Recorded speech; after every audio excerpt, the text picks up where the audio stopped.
Bonjour. Hommes ou femmes, beaucoup d'entre nous ont vécu un jour l'emprise d'un manipulateur pervers. Et quand on en prend conscience, on voudrait juste être entendu, reconnu en tant que victime. Poser ces mots, je suis victime, ce n'est pas se plaindre, c'est tenter de donner un sens à l'incompréhensible. Mais c'est là que souvent la deuxième blessure surgit, celle de ne pas être cru ou pire, jugé, ridiculisé.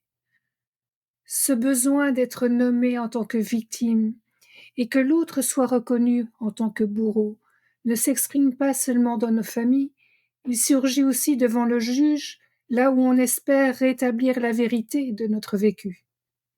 Cette question concernant la reconnaissance judiciaire fera l'objet d'une autre vidéo ou peut-être même d'un article dédié. Aujourd'hui, restons sur la sphère intime. Comment en parler à nos proches sans que l'attente que l'on a va immanquablement avoir ne déclenche une souffrance supplémentaire?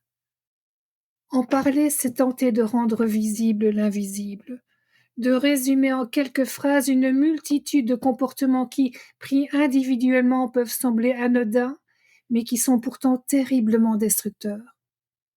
Et pour ceux qui n'ont jamais vécu l'emprise, tout cela paraît souvent exagéré, incohérent, voire suspect. Alors on minimise, on banalise, on détourne le sujet ou on s'enferme dans la colère. Certains vont même jusqu'à faire douter de ce que l'on a vécu. Tu es sûr, ce n'est pas toi qui exagères ou il ou elle est si gentil.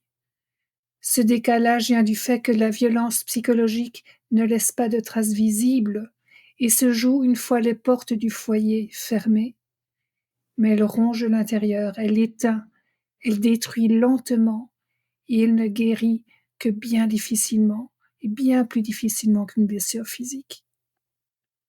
Avant de parler, il est essentiel de savoir pourquoi on le fait. Est-ce pour être aidé, pour être cru, pour prendre sa revanche ou simplement pour se libérer d'un poids? Parce que selon l'intention, la démarche et l'impact ne seront pas les mêmes. Chercher à tout prix la validation de l'autre, c'est se préparer à une nouvelle déception. Ce qui me semble le plus légitime, c'est de retrouver sa voix, de dire simplement voilà ce que j'ai vécu.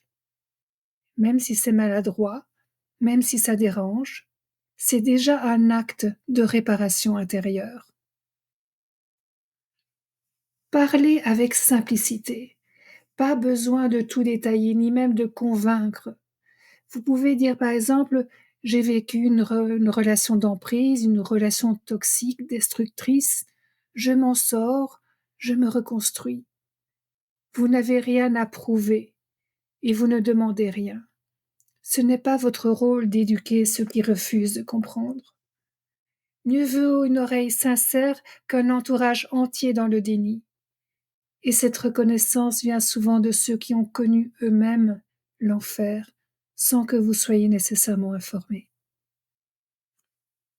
Parler, c'est un acte de courage, mais la vraie force, c'est de ne plus dépendre du regard des autres pour valider ce que l'on a vécu.